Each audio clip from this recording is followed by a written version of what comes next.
नमस्कार। भोजन संवाद में आपका स्वागत है, अभिनंदन है। इस समय हमारे देश में अपना वैसे तो हमारे देश में हमेशा ही उत्सव का माहौल रहता है, लेकिन फिलहाल राजनीतिक उत्सव चल रहा है। राजनीतिक उत्सव मतलब विधानसभाओं का चुनाव चल रहा है। 5 विधानसभाओं का चुनाव होना था, जिसमें 3 विधानसभा का चुनाव संपन्न हो चुका है, 2 का बाकी है। जिसमें एक बड़ा प्रांत राजस्थान का भी 25 तारीख को होगा और 30 को होगा तेलंगाना का। राजस्थान में घमासान मचा हुआ है। जैसा आप सब जानते हैं कि चुनावों में सारे नेता लोग वादा दर वादा करते हैं और फिर यही नेता लोग बाद में कहते हैं, अरे वो तो हमने जो कहा था उसे जुमला था। तो एक तरफ ऐसे लोग हैं जो जुमलों के सहारे चुनाव लड़ रहे हैं, अपने ही वादों को, अपने ही घोषणाओं को जुमला कह करके बाद में हंस के टाल देते हैं। और एक तरफ है कि उनका काम है सामने और लेकिन वो लोग भी और भी वो घोषणाएं कर रहे हैं, लेकिन उनकी घोषणाएं इस आधार पर है कि आप हमारा काम देखिए, जो हमने अब तक कहा था वो हमने किया कि नहीं किया। तो आगे आने वाले दिनों में भी हम किस तरीके से आपके जीवन में हम उत्थान करेंगे, आपके अपने प्रदेश का हम कैसे विकास करेंगे, ये हमारे सामने पूरा मॉडल है, पूरा ढांचा है। और वहीं पर कुछ और भी दल हैं, कुछ और भी लोग हैं, देखिए कुछ निर्दलीय लोग हैं, कुछ स्थानीय दल लोग हैं, वो लोग भी अपने अपने तरीके से जनता को उत्साहित करने में, मोबिलाइज करने में लगे हुए हैं। और यही जनतंत्र की खूबसूरती है कि जितने भी विचार हैं, जितने भी लोग हैं, हर नागरिक को अधिकार है अपने आप को प्रस्तुत करने का जनता की सेवा में कि हम आपके लिए यह बेहतर विकल्प देंगे, हम आपका ऐसे नेतृत्व करेंगे, हम आपका ऐसे विकास करेंगे। और उसी में चलता है, घोषणा पत्रों का दौर चलता है। लेकिन आज की तारीख में तो ये घोषणा पत्र तो दरकिनार हो गया है, उसको तो कोई कर नहीं रहा है, क्योंकि जो हमारी सत्तारूढ़ पार्टी है उसने घोषणा पत्र को एक सिरे से अपना कह दिया ये सब तो जुमला है।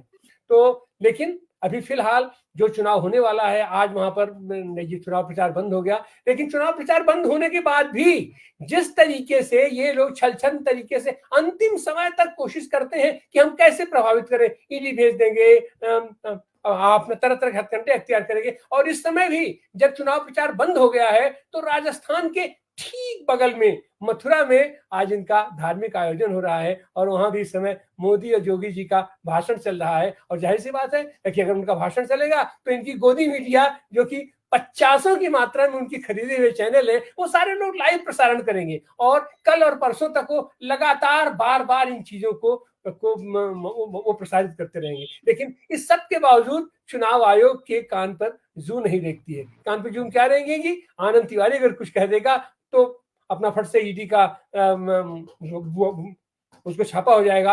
अगर सभा में जनता की तरफ से अगर कोई शब्द आ जाता है, हम उल्लेख करेंगे पनौती का, तो फट से वो जो है जाकर के नेशनल हेराल्ड के ऊपर छापा पड़ जाएगा, उसकी संपत्ति को सीज कर लिया जाएगा। तो ये हम जनतंत्र हमारा कहाँ जा रहा है, हम कहाँ लेके जा रहे हैं। लेकिन खैर आज हम ये चर्चा करने जा रहे हैं आने वाले दिनों में 25 तारीख को जो वोटिंग होने वाली है राजस्थान को, और जो इस तरीके का धुआंधार प्रचार चला है, एक तरफ अपनी मजबूत छवि के साथ, मजबूत प्रशासन के साथ अशोक गहलोत जी मैदान में है, और एक तरफ बार बार नानुकुर करने के बावजूद भी अपना मोदी जी ने कहा कि ये चुनाव भी हमारे चेहरे पर लड़ा जाएगा। ऐसा लग रहा था जैसे मोदी जी को ही मुख्यमंत्री बनना है। फिर उन्होंने अपना संशोधन किया कि नहीं, ये चुनाव तो कमल के चेहरे पर लड़ा जाएगा। और अभी अभी हम देख रहे थे एक बड़ी सी माला अपना लेकर के सारे लोग, अपना वसुंधरा भी पीछे खड़ी होकर मुस्कुरा रही हैं और मोदी जी अपना मंच को संबोधित कर रहे हैं। तो इस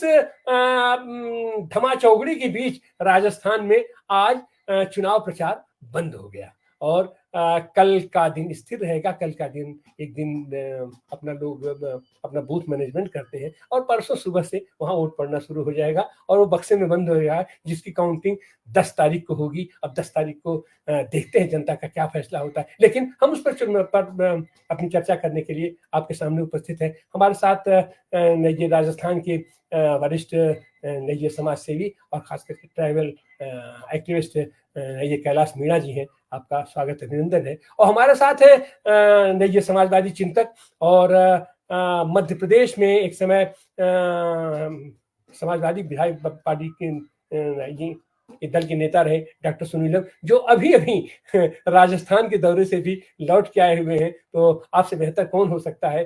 आप आप तो बड़े अपना यायावर है, और राजस्थान की ताजा तरीन घटनाओं को लेकर के डॉक्टर सुनीलम भी हमारे साथ है। तो हम चाहेंगे कि डॉक्टर सुनीलम अपनी टिप्पणी के साथ इस चर्चा की शुरुआत करें। डॉक्टर सुनीलम जी, बहुत शुक्रिया तिवारी जी। कैलाश मीणा जी जो है उनको ज़्यादा अनुभव है और वो ज़्यादा बेहतर तरीके से बता पाएंगे, लेकिन मैं केवल 2 दिन के लिए वहां पर गया और 2 दिन के अंदर जो मैंने देखा है मैं उसके आधार पर अपनी टिप्पणी करना चाहता हूँ। एक तो बात यह है कि मुझे लगता है कि यहाँ पर नेक टू नेक फाइट है। सभी इलाकों के अंदर जो अलग-अलग के इलाके के तौर पर जाना जाता है, सभी इलाकों के अंदर कोई भी ऐसा इलाका नहीं है जहाँ पर दोनों में से कोई भी पार्टी कह सकती हो कि हमारा जो है वो हवा चल रही है वहाँ पर। मेव है, मेवाड़ है, हड़ौती है, आपका शेखावटी है, अलग-अलग जितने भी इलाके हैं, सब जगह पर जो है एक फाइट दिखलाई पड़ रही है।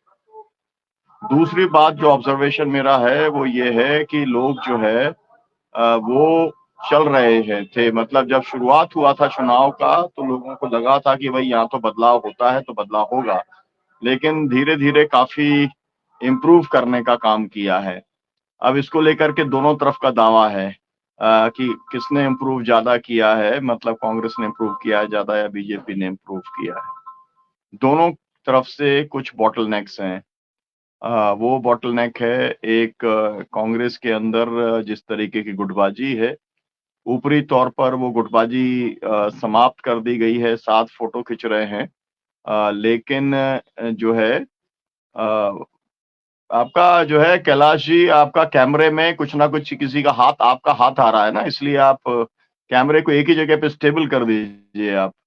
कैमरा आप बार-बार उसको हिला रहे हैं तो आपका जो है वो एक ही जगह पर उसको छोड़ दें आप। कैलाश जी तो रास्ते में अपना जो इसकी स्थिति है वो ये है कि मतलब मैं टोंक गया था। टोंक के अंदर काफ़ी लोगों से बातचीत हुई। मुझे लगा कि सब कुछ ठीक नहीं है।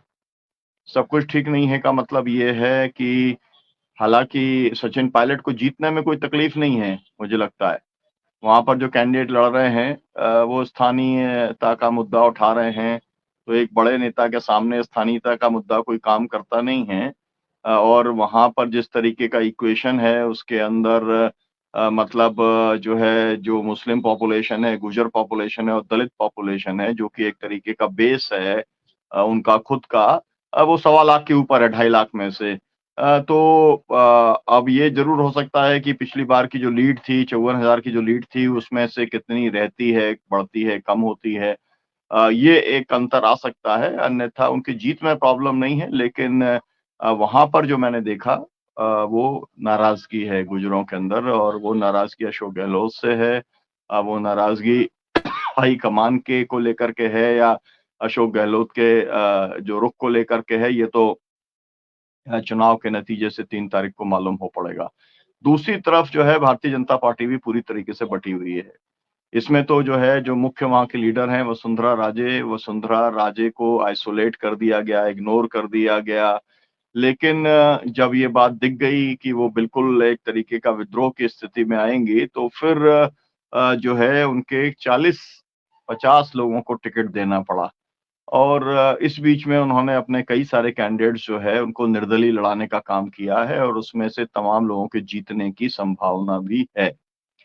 अब ये पेच काफ़ी फँसा हुआ है, इसलिए फँसा हुआ है कि भारतीय जनता पार्टी और कांग्रेस पार्टी का अगर एक क्लोज़ फाइट होती है और दोनों जाकर के 100 के नीचे ही अगर रुक जाते हैं और फिर अगर ज़रूरत पड़ती है अन्य विधायकों की और अगर जो है अगर इनको वसुंधरा राजे जी को भारतीय जनता पार्टी जब उसकी लीडरशिप ने तय किया है कि वो किसी भी हालत में उनको चीफ मिनिस्टर नहीं बनने देगी, तो अगर मौका भी आता है तो उसमें हाई कमांड जो है वो इंटरेस्ट नहीं लेगा। जिसका मतलब ये है कि वो जो उम्मीदवार हैं जो निर्दलीय उम्मीदवार हैं, जो लगभग 7, 8, 10 जितने भी जीतेंगे वो लोगों के हाथ में फिर जो है सत्ता की चाबी होगी और जन चर्चा का विषय ये है कि वो निर्दलीय उम्मीदवार जो हैं वो अशोक गहलोत को समर्थन करने का काम करेंगे। कांग्रेस ने जो गलती की है, मेरे हिसाब से, मैं पहले भी बोलता रहा हूँ कि वो गलती मध्य प्रदेश में भी उन्होंने की है, राजस्थान में भी की है। यहाँ पर क्योंकि हम बात राजस्थान की कर रहे हैं तो उसके बारे में कहूँगा, जो पूरा भीलांचल का इलाका है, वहाँ पर 2 पार्टीज़ हैं जिनकी बड़ी ताकत है। एक जो है ताकत बाप करके जो पार्टी है, भारत आदिवासी पार्टी करके, और एक जो बीटीपी है, भारत ट्राइबल पार्टी करके।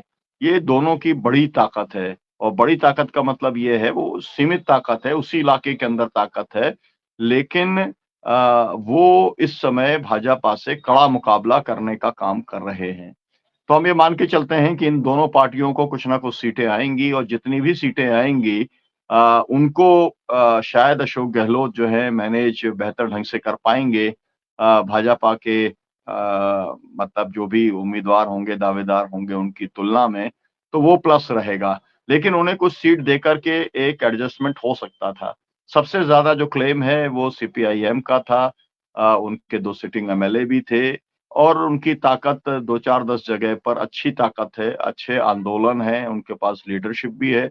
लेकिन कांग्रेस ने जैसा मध्य प्रदेश में तय किया कि वो अकेले लड़ेंगे, वहाँ पर सीपीआई, सीपीएम केवल एक सीट चाहते थे, वो भी नहीं दी। समाजवादी पार्टी 6 सीट चाहती थी, वो भी नहीं दी, और इसलिए वहाँ भी कांग्रेस अकेले लड़ रही है, और यहाँ राजस्थान में भी अकेले लड़ रही है। मुझको लगता है कि मेरी जानकारी में जो सीटें हैं, वो 5 से 6 सीटें ऐसी हैं जहाँ पर सीपीएम बहुत अच्छा परफ़ॉर्म कर रही है, जिसमें से 2-3 सीटें तो वो जीतेगी ही।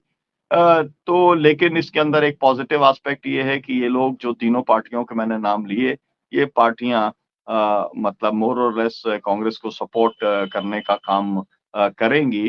तो एक नेक टू नेक फाइट होने के बावजूद भी अशोक गहलोत जो है वो आगे इस पूरे इक्वेशन के अंदर निकल जाएँगे। मुझे लगा कि गुर्जर नाराज़ हैं, और उसके बारे में जो हमारे वक्ता हैं, जो हमारे साथी हैं, निशा जी यहाँ पर जुड़ी हैं, कैलाश जी हैं, वो ज़्यादा बेहतर ढंग से बता पाएँगे कि कौन नाराज़ है, कौन नहीं है। जाटों को काफ़ी टिकट दिए गए हैं। जाटों के मामले के में दोनों पार्टियाँ उन्हें खुश करने की कोशिश करती हैं। सबसे ज़्यादा संख्या के अंदर जो विधायक बनते हैं, वो जाट विधायक बनते हैं। अब उनका साथ कांग्रेस को मिलेगा, ऐसा उम्मीद की जा रही है।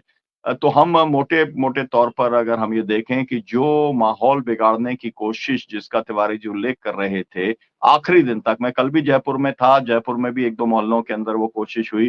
1-2 ज़िलों के अंदर भी कोशिश 2-3 दिन से लगातार चल रही है। लेकिन यही एक किस्म की जो है अशोक गहलोत की जादूगरी है कि मामला जो है कितना ही बिगड़ जाए, लेकिन वो उसका कुछ न कुछ रास्ता निकाल देते हैं।